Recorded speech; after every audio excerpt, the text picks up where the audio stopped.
আল্লাহু আকবার। তিনি তাকায় তাকায় দেখতেছেন উরওয়া ইবনে মাসউদ নবীজির দাড়ি মোবারকে হাত দিয়া গালে হাত দিয়া ডলতেছেন। সাহাবী খাপ থেকে তরবারি বের করলেন, বের করে বলে, এ বেটা, কার চেহারায় হাত দেস, কার দাড়িতে হাত দেস? কলিজার টুকরা নবী, কোন বেয়াদবি যদি করস কল্লাটা ফালায় দিন।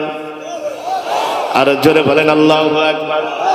উরওয়া ইবনে মাসউদ মনে মনে ভাবে, হায় রে, আমি তো মুহাম্মাদের চেহারার মধ্যে মনে কোনো দোষ করে হাত দেই নাই, আমি তো আদর করে হাত দিছি। আমার আর বুঝতে বাকি নাই মুহাম্মাদের সাথী সঙ্গীরা, তার সাহাবীরা মুহাম্মদ ইবনে আব্দুল্লাহকে জীবনের চাইতেও ভালোবাসি। আর জোরে বলেন আল্লাহু আকবার। এখানেই শেষ না। উরওয়া ইবনে মাসউদ 3 দিন নবীজির দরবারে ছিলেন। কয়দিন? জোরে বলেন কয়দিন? 3 দিন ছিলেন নবীজির দরবারে। নবীজি ওযু করে কি করে? জোরে বলেন কি করে?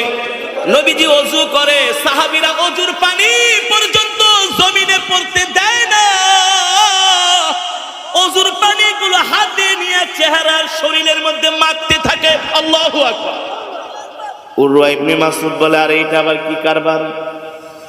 রোম পারস্যের রাজা বাদশাদের দরবারে গেলাম, বাদশা নাজ্জাশীর দরবারে গেলাম, আবিসিনিয়ায় গেলাম, কোন রাজার কর্মীরা, তার দেশের মানুষরা, তার আশেপাশের মানুষরা এমন কইরা তো ভালোবাসে না।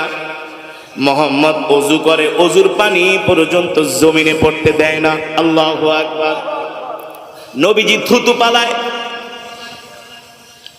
থুতুগুলো সাহাবীরা জমিনে পড়তে দেয় না, হাতের তালুতে নিয়ে চেহারা শরীরে মাখতে থাকে। আর জোরে বলেন আল্লাহু আকবার। উরওয়া ইবনে মাসউদ বলে, হায় রে, এটা আবার কোন কথা?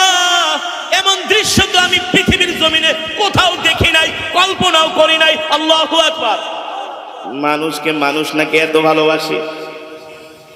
সাহাবী নবীজির শরীর থেকে একটু সিঙ্গা লাগিয়েছিলেন, কিছু রক্ত বের হয়েছে। ওই রক্তগুলো নবীজি একটা বোতলের মধ্যে করে সাহাবী আব্দুল্লাহ ইবনে জুবাইরকে ডাক দিয়ে বলে, এই রক্তগুলো জমিনের মধ্যে পুঁতে দাও। সাহাবী ওই এক বোতল রক্ত হাতের মধ্যে নেয় আর বারবার তাকায় আর মনে মনে ভাবে, হায় রে, কলিজার টুকরা নবীর রক্ত জমিনের মধ্যে পড়বে, এটা তো হইতে পারে না।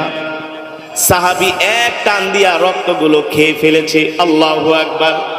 খালি বোতল নিয়ে নবীজির কাছে আসছেন।